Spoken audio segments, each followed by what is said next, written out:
కడప జిల్లా పులివెందుల్లోని బత్తాయి market వేలాన్ని MLC Ram Gopal Reddy పరిశీలించారు. సిండికేట్ వ్యాపారులపై రైతులు ఎమ్మెల్సీకి ఫిర్యాదు చేశారు. రైతులకు అన్యాయం చేస్తే సహించేది లేదని ఎమ్మెల్సీ హెచ్చరించారు. ఉద్యానవన శాఖ ద్వారా ప్రభుత్వం వేలంలో పాల్గొంటుందన్నారు. అనౌన్స్మెంట్ కూడా చేపించాం మీరు మార్కెట్ పెడితే వస్తారు. ఇప్పుడు ఒకటే రోజు వచ్చేసి నీకేమి పచ్చి సరుకు కదండి సార్, పెట్టుకున్న వాళ్ళకి లాస్ వస్తుంది అని కొంచెం ఇప్పుడు అలవాటు చేసినందుకు కొంచెం గుర్తుడి ఇల్లు మా చీనాగల్లం చేసినారు. రైతులందరూ ఇక్కడికి వచ్చిన దాకా ఎక్కువ రేట్ ఇచ్చినారు. రైతులందరూ రాబట్టే తగ్గించేసినారు రేట్.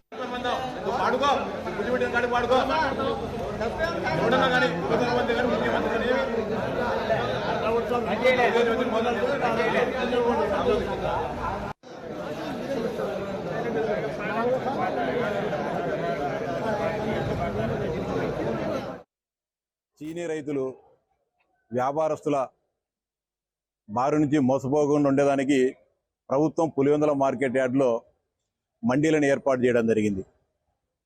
అంటే రైతులే స్వయంగా మండీలకు తీసుకొని వచ్చేసి ఇక్కడ మార్కెట్ ఆధ్వర్యంలో వేలంపాట పెట్టి వేలంలో ఎవరు ఎక్కువ ధర చెల్లిస్తే వారికి చీనీకాయలను అప్పగించి అదే రోజు సాయంత్రానికి రైతుకు సంబంధిత పాటదారు డబ్బులు చెల్లించే విధంగా ఈ కార్యక్రమాన్ని రూపొందించడం జరిగింది.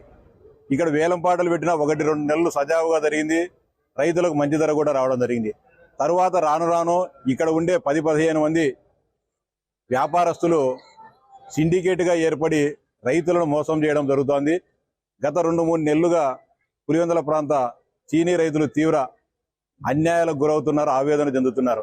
తోటల దగ్గరనే ఎక్కువ ధర మాకు వస్తూ ఉండేది.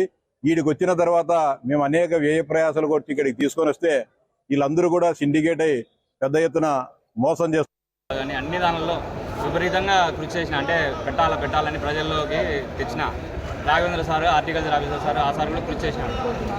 అప్పుడు ఫస్ట్లో ఎన్నెన్న రాని అన్నీ ఒకే రేట్ వేస్తున్నారు, బాగా వేస్తున్నారు.